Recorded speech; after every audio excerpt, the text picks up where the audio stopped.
Assalamualaikum warahmatullahi wabarakatuh. Sampurasun wilujeng sonten pamirsa patepang deui sareng simkuring Anggia Dewi Utari dina acara Info Bandung anu bade simkuring dugikeun Warta Perkawis Museum Asia Afrika. Satu acana urang ninggal heula perkawis Museum Asia Afrika anu bade diliput ku Amanda. Mangga. Museum Konferensi Asia Afrika. Museum Konferensi Asia Afrika nyaeta salah sahiji museum nu aya di Kota Bandung. Parenana di Jalan Asia Afrika nomor 65. Ieu museum mangrupa memori Libya Konferensi Asia Afrika. Ieu museum aya patalinana jeung Gedung Merdeka. Kasang tukang di wangunna Museum Konferensi Asia Afrika nyaeta ayana hiji kahayang ti para pamimpin bangsa Asia Afrika yen manehna hayang apal ngeunaan Gedung Merdeka jeung Kota Bandung tempat Konferensi Asia Afrika lumangsung.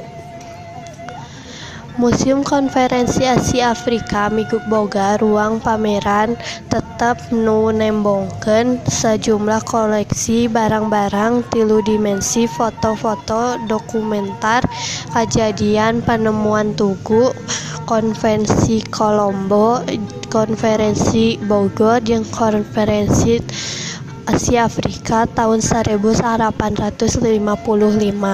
Salian ti eta, aya oge foto-foto nu ngeunaan kasang tukang ayana Konferensi Asia Afrika balukar ayana Konferensi Bogor jeung Konferensi Asia Afrika.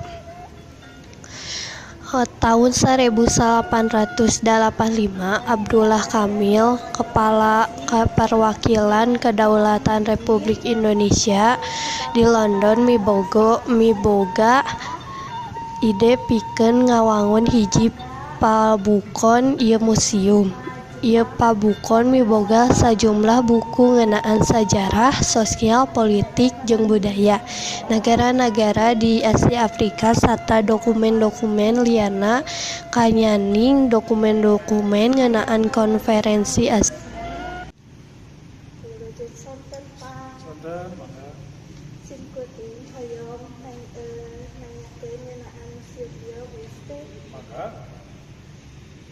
Waktu iraha Bapak didamel di museum ieu? Abdi damel di Museum Konferensi Asia Afrika di tahun 2013 akhir, 7 November 2013. Di waktu iraha museum ieu didirikeun? Kami ngadegna museum ieu mah di 1880 24 April. Itu lumayan lama. Kumaha carana ngarawat benda-benda nu aya di museum ieu? Mun kami ngarawat mah janten aya bagianan si bagianan peti seksi publikasi dan dokumentasi. Di dokumentasi informasi publik. Nah, aranjeunna teh mau ngarawat koleksi di Museum Konferensi Asia Afrika. Aya nu disebar konservasi, yang disebut preservasi, jadi anu langkung kuningana kanggo perawatan nanti masa waktu sekolah aranjeunna